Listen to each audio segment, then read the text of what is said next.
I'm really struck by the advancements we've made on both sides of the Atlantic in privacy and data. And I think I'm reminded of the shared values we really all have about the respect for our citizens, respect for individual dignity. And I think the dialogue has advanced. I think there's still some misperceptions, certainly that the US has no law, because we actually have a lot of law, many different sectoral laws, and states attorneys general and the Federal Trade Commission and a whole bunch of enforcement. The EU has made some advancements with GDPR, and each of the member states obviously have their own frameworks. But underneath it all lies a value in individual dignity and autonomy. And so I think, again, what separates us is far less than what unites us. We share a vision of the future and internet kind of compatibility and freedom. Companies, and especially US companies, have been in the news a lot lately on data privacy, and with good reason. There's concern about the size and the scope and scale of what data private sector companies have collected. I'm also concerned about what governments collect in the US and the EU and elsewhere around the world. But what's, I think, most important is to keep an eye on what are the values, what are the shared values we have across the Atlantic, and what are the values we want companies to respect and abide by. And ultimately, it's dignity for the individual, it's autonomy, it's the ability of an individual to know what information is being collected, used, accessed about them, and more importantly even than the data, it's the decision. What decisions are being made about me based on the information that's collected? I think it would surprise many Europeans, certainly folks here in Brussels, that Americans are excited and curious and really paying attention to GDPR and its enactment and the compliance.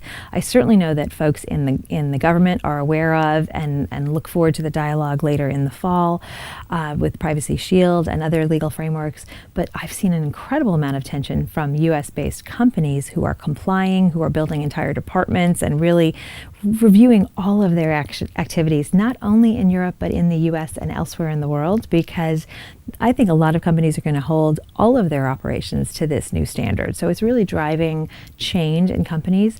Even more important, individual citizens know that these are new rights that they're going to be afforded, and the US is watching closely and is really respectful, I think, of where the GDPR is going. Now, a US framework in the future might not look exactly the same, but I think there'll be some really important shared values in it. What excites me going forward is the new internet, the Internet 3.0, which is the internet of everything, right? People keep talking about the Internet of Things. It's the internet of everything. In your walls of your home, in your car, in your computer, in your school. That's really exciting, and I hope will engage people in a way that makes them more productive, makes them happier, makes them more connected with their communities. But with that, I think we all really need to be thinking about a new paradigm for privacy that's not just notice and consent and paperwork and more forms to fill out, but it's really profound respect for the individual and interacting with these Internet of Things devices in new, maybe beyond alphanumeric ways, in ways that light up and tell you that they're on and are talking to you, or that are both verbal and visual.